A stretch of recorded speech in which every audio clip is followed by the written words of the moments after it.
വിജിലൻസിനെ കൂടുതൽ ശക്തിപ്പെടുത്തും. അഴിമതി മുക്തമാക്കുന്ന ഒരു ആധുനിക സേനയായി എക്സൈസിനെ മാറ്റുക എന്നുള്ളതാണ് ദൗത്യം. ഇതിൽ ഏറ്റവും പ്രധാനപ്പെട്ട ഒരു കാര്യം, കഴിഞ്ഞ തവണ UDF പ്രതിപക്ഷത്തിരുന്നപ്പോൾ പ്രധാനമായി ഉന്നയിച്ച ആരോപണം വലിയ തോതിൽ ബാറുകൾക്ക് ലൈസൻസ് കൊടുക്കുന്നു.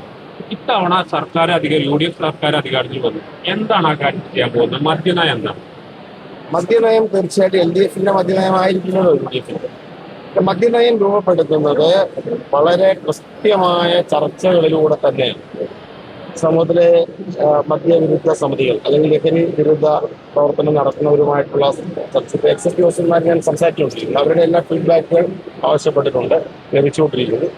മദ്യവർജന ലഹരി വിരുദ്ധ സംവിധാനങ്ങൾ, സാമുദായിക സംഘടനകൾ, അതോടൊപ്പം തന്നെ സ്റ്റേക്ക് ഹോൾഡേഴ്സായി നിൽക്കുന്ന ഹോട്ടൽ, റെസ്റ്റോറൻറ്റ്, ബാർ ഉടമകൾ അല്ലെങ്കിൽ അത്തരത്തിലുള്ള മേഖലയിൽ പ്രവർത്തിക്കുന്ന തൊഴിലാളികൾ എല്ലാവരുമായി ചർച്ച നടത്തി കേരളത്തിൽ ലഹരിയെ സംബന്ധിച്ച് സീറോ ടോളറൻസ് സമ്പൂർണമായി എലിമിനേറ്റ് ചെയ്യുക എന്നുള്ളത് തന്നെയാണ്. ഞാൻ പറഞ്ഞിരിക്കട്ടെ, NDPS-നെ, അതായത് മയക്കുമരുന്ന് ലഹരിയെ സമ്പൂർണമായി വേരുപിടിക്കുകയും അതോടൊപ്പം മദ്യത്തിന്റെ കാര്യത്തിൽ മദ്യവർജനം എന്ന ആത്യന്തിക ലക്ഷ്യം മുൻനിർത്തിക്കൊണ്ട് റെസ്പോൺസിബിൾ ഡ്രിങ്കിങ് സംസ്കാരം നാട്ടിൽ ഉണ്ടാക്കുക എന്നുള്ളതാണ് എക്സൈസ്. ബാറുകളുടെ എണ്ണത്തിൽ കഴിഞ്ഞ ഗവൺമെന്റിന്റെ കാലഘട്ടത്തിൽ നിരവധി ബാറുകൾ അനുമതി കൊടുത്തിട്ടുണ്ട്. ഇനി ബാറുകൾ നാം കുറവ് വരണോ തീരുമാനിക്കുന്നത് വ്യക്തിപരമായ ഒരു തീരുമാനമല്ല. അത് UDFന്റെ ചർച്ചയുണ്ടാവും, പാർട്ടിക്കുള്ളിൽ ചർച്ചയുണ്ട്, സമൂഹത്തിലെ എല്ലാ തരത്തിലുള്ള ആളുകളുമായി ചർച്ച ചെയ്യും. അത്തരത്തിലൊരു തീരുമാനത്തിന് ശേഷമേ ആത്യന്തികമായ മദ്യനയം പ്രഖ്യാപിക്കും. സംഘടനകളൊക്കെ കൃത്യമായ രീതിയിൽ ഈ ബാർ സമയം കൂട്ടിയതുമായി ബന്ധപ്പെട്ട് വലിയ വിമർശനം ഉണ്ടായിരുന്നു. അക്കാര്യത്തിൽ ഒരു തിരുത്തൽ നടപടി സംസ്ഥാന സർക്കാരിന്റെ ഞാൻ പറഞ്ഞല്ലോ, അതും സമഗ്രമായ മദ്യനയത്തിന്റെ ഭാഗമായിട്ടുണ്ടാകേണ്ട തീരുമാനമാണ്. വളരെ പെട്ടെന്ന് തന്നെ ഞങ്ങൾ അതിനെക്കുറിച്ച് ചർച്ചകൾ ആരംഭിക്കും. ചർച്ചകൾ മുഖ്യമന്ത്രിയുമായും മറ്റ് മന്ത്രിസഭയിൽ ചർച്ച ചെയ്യപ്പെടേണ്ടതുണ്ട്. വളരെ പെട്ടെന്ന് തന്നെ അതിനുള്ള പ്രോസസ് ആരംഭിക്കുമെന്നാണ് കേട്ടത്. കാര്യത്തിൽ ഒരർത്ഥത്തിൽ ആദ്യഘട്ട ചർച്ചകൾ ആരംഭിച്ചു കഴിഞ്ഞു. എക്സൈസ് സംവിധാനത്തിലുള്ള ആളുകളുമായി അവരുടെ അഭിപ്രായങ്ങൾ ചോദിച്ചിരുന്നു.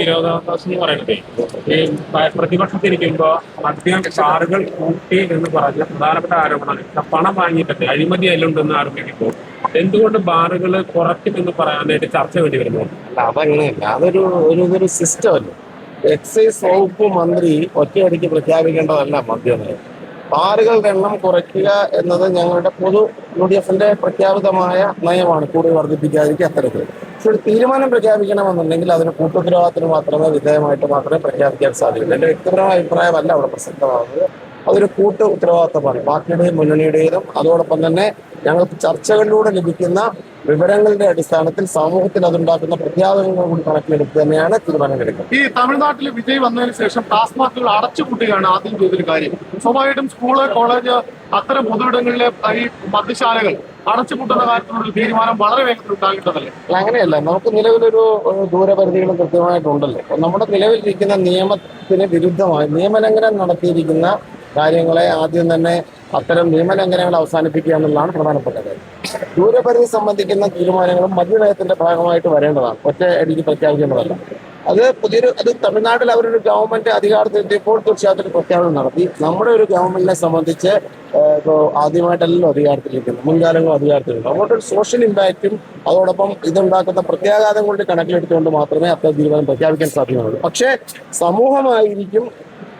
സമൂഹത്തെ മുൻനിർത്തിയുള്ള തീരുമാനങ്ങളായിരിക്കും UDFന്റെ ഭാഗത്തുണ്ടാവുന്നത്. സമൂഹമാണ് ഫസ്റ്റ് പ്രിഫറൻസ് എന്നത് ഞങ്ങളുടെ കൃത്യമായി പറയാൻ ആഗ്രഹിക്കുന്നു.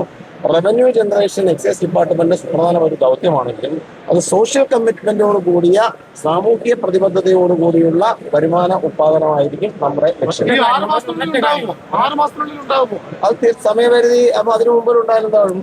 ഒരൊറ്റ കാര്യം കൂടി, 6 മാസം വേണമെന്ന നിർബന്ധം. അതിന് മുമ്പ് ആയിക്കോട്ടെ. ഞാൻ മധുവിധി ഞങ്ങളുടെ മധുവിച്ച് നേരത്തെ പറഞ്ഞാലും കുഴപ്പമൊന്നുമില്ലല്ലോ. ഒറ്റ കാര്യം, കഴിഞ്ഞ UDF സർക്കാർ വീണ്ടും പ്രധാന പങ്കുവച്ചത് ഈ ബാറുമായി ബന്ധപ്പെട്ട പ്രയാണം, അതിൽ നിന്നും പണം പഠിച്ച് ഇത്തവണ അത്തരത്തിൽ അഴിമതിക്ക് വല്ല സംസ്ഥാന എക്സൈസ് വകുപ്പ്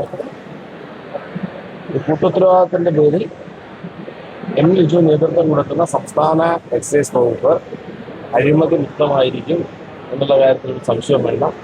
അഴിമതി മുക്തമായി ഓരോ വിഷയങ്ങളിൽ സൂക്ഷ്മതയോടെ ഇടപെടും എന്ന് പറഞ്ഞാൽ അർത്ഥം പഴയ വകുപ്പ് അഴിമതി ആണെന്നല്ല. അങ്ങനെ ഒരു അർത്ഥമേ അതിനകത്തുമില്ല. ഞാൻ പറഞ്ഞുകൊണ്ട് അങ്ങനെ വ്യാഖ്യാനിക്കണ്ട. സമ്പൂർണ്ണമായി ഞാൻ എൻ്റെ വിഷനും എൻ്റെ മിഷനുമാണ് പ്രഖ്യാപിച്ചത്. അഴിമതി മുക്തമായ സാമൂഹിക ഉത്തരവാദിത്തമുള്ള വളരെ കൃത്യമായി നാടിന് പ്രയോജനമുള്ള എക്സൈസിന്റെ ദൗത്യം സോഷ്യൽ കമ്മിറ്റ്മെന്റോടെ സമൂഹത്തിന്റെ സൃഷ്ടിയാണ്. അത്തരത്തിലുള്ള ഒരു സമീപനമായിരിക്കും ഉണ്ടാകുന്നത്. അതേസമയത്ത് തന്നെ വ്യവസായങ്ങളെ സംരക്ഷിക്കേണ്ട ഉത്തരവാദിത്വമുണ്ട്. ഒരു സുപ്രഭാതത്തിൽ പെട്ടെന്നൊരു ദിവസം എടുക്കേണ്ട നയങ്ങൾ അത്തരത്തിൽ വരേണ്ടതല്ല. വളരെ കൃത്യമായി അതിന്റെ സോഷ്യൽ ഇമ്പാക്ട് പഠിപ്പിച്ച് നിലവിൽ തരത്തിൽ വ്യവസായങ്ങളിൽ വളരെ പോസിറ്റീവായ മൈൻഡ് സെറ്റോട് കടന്നു വരുന്ന ആളുകളെ സംരക്ഷിക്കുന്ന ഉത്തരവാദിത്വവും വകുപ്പിൽ. അപ്പൊ ചുരുക്കത്തിൽ മദ്യനയം വരുന്നത് വരെ രാത്രി 12 മണി വരെ തുടരട്ടല്ലേ? അല്ല, അത് തീരുമാനം പെട്ടെന്നുണ്ടാവും. അക്കാര്യത്തിലൊക്കെ ചർച്ചകൾ ഉണ്ടാവും. 10 ദിവസമല്ലേ ആയുള്ളൂ, 10 ദിവസങ്ങളിലേ ആവുന്നു. തീരുമാനം ഉണ്ടാവും.